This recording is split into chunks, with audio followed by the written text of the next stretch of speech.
अस्सलाम वालेकुम जी। तो आज मैं आपके लिए लेके आई हूँ ऑथेंटिक बुक की रेसिपी।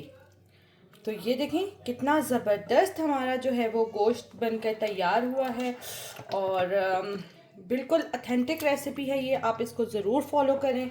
आप एक बार ये बना के देखेंगे, आप बार बार इसको खाएंगे। और आप जो हम देचके में बनाते हैं या मिट्टी की हांडी में बनाते हैं, उसमें ये होता है कि हमारा आटा ज़ाया होता है, हमारा जो है वो टाइम भी बहुत ज़्यादा लग जाता है उसमें। तो इसलिए हमने कुकर में ये बनाया है।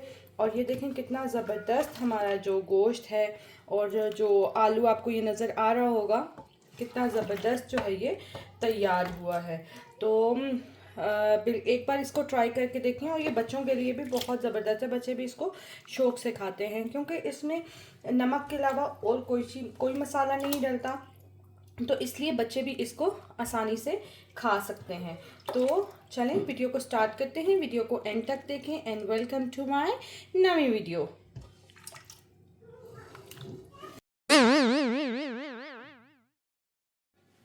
तो सबसे पहले जी हम इसमें कुकर में लेयर लगाएंगे फैट की। ठीक है, ये मैंने फ्रीज़ करके रखी हुई थी, तो इसकी हम जो है वो लेयर लगा लेते हैं।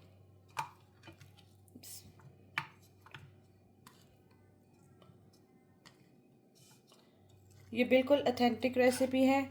सिर्फ इसका प्रोसीजर जो है ना, वो हम लोग इसका जो कुकिंग प्रोसेस है इसको हम देचके में नहीं लगा रहे क्योंकि उससे आटा बहुत ज़्यादा ज़ाया होता है और 3 से 4 घंटे या लग जाते हैं उसमें। और यहाँ सऊदीया में हमें जो है, हमारे पास सिलेंडर होता है, गैस हमारे पास नहीं होती, तो उसका भी होता है कहीं सिलेंडर ख़त्म ना हो जाए, तो इस वजह से हम जो है इसको कुकर में बनाएंगे। कुकर में जो है वो जल्दी से बन भी जाएगा।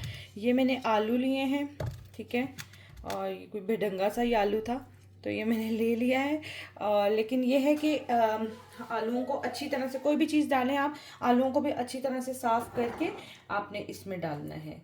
और ये गोश्त के पीसेस हैं, ये मैंने छोटे ही आ गए हैं, मैंने मंगवाए थे बड़े लेकिन ये छोटे आ गए हैं। तो अच्छा, इस साइड पे मैं जो हूँ ना, ये रख लेती हूँ साथ में प्याज।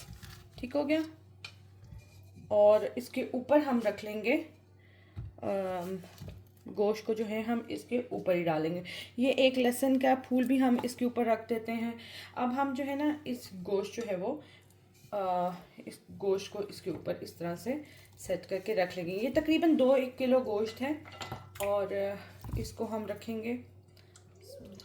ये आप बड़े पीसेस भी कर सकते हैं और छोटे पीसेस भी कर सकते हैं। मैंने जो है वो छोटे पीसेस लिए हैं। इसके बाद हम जो है वो सब्ज़ मिर्चें हम इसके ऊपर रख देंगे, ऐसे डाल देंगे। और आप इसको कम या ज़्यादा कर सकते हैं, सब्ज़ मिर्चें कम या ज़्यादा आप अगर, क्योंकि इसमें बस यही चीज़ें डलती हैं और ये ऑथेंटिक रेसिपी है। टमाटर इसमें डलते नहीं हैं, लेकिन हम लोगों को टमाटर पसंद है, इसलिए हम लोग टमाटर इसमें डाल रहे हैं। आप चाहे तो टमाटरों को स्किप भी कर सकते हैं। तो ये रहा, हमने टमाटर भी इसमें डाल दिए हैं। और ये 2 किलो गोश्त है, तो इसमें 2 टीस्पून जो है वो जाएगा, चम्मच जो है वो 2 चाय के चम्मच नमक के जाएंगे। आप ज़्यादा कम या ज़्यादा कर सकते हैं, लेकिन आई थिंक 2 किलो में 2 टेबल टीस्पून जो है वो इनफ है। बस आपने इसमें और कुछ भी नहीं डालना, ना आपने पानी डालना है, ना आपने ऑयल डालना है, कुछ भी नहीं डालना। इसका अपना पानी, गोश्त, आलू, टमाटर, प्याज, इन सब चीज़ों का अपना पानी निकलेगा और फैट और इसमें से जो है वो ऑयल वो खुद निकल आएगा।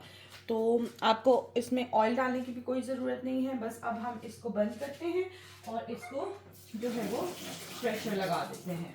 पहले 10 मिनट के लिए हम इसको तेज़ आंच पे प्रेशर लगाएंगे। ये हमने इसको प्रेशर लगा लिया है और 10 मिनट के लिए हम इसको तेज़ आंच पे इस पकाएंगे और उसके बाद फिर का प्रोसेस फिर मैं आपको बताती हूँ। ऐसा लीमू हम ले लेते हैं और इसको हम ऐसे कर लेंगे। इससे ये है कि जूस आसानी से जो है वो निकल आता है। और दम पुख्ती हमारा बस तैयार होने वाला है। इसको काट लेते हैं। ये देखें जी कितना ज़बरदस्त हमारा दम पुख्त तैयार हुआ है। जो लेमन जूस हमने निकाला है हम उसके ऊपर वो अब इसके ऊपर हम इस तरह से डाल देंगे। तो उम्मीद करती हूँ आपको आज की वीडियो पसंद आई होगी। वीडियो पसंद आई हो तो लाइक और सब्सक्राइब करके शेयर कर दें। मिलते हैं एक नए दिन एक नई रेसिपी के साथ। तब तक के लिए अपना ख्याल रखें। अल्लाह हाफिज़, बाय बाय।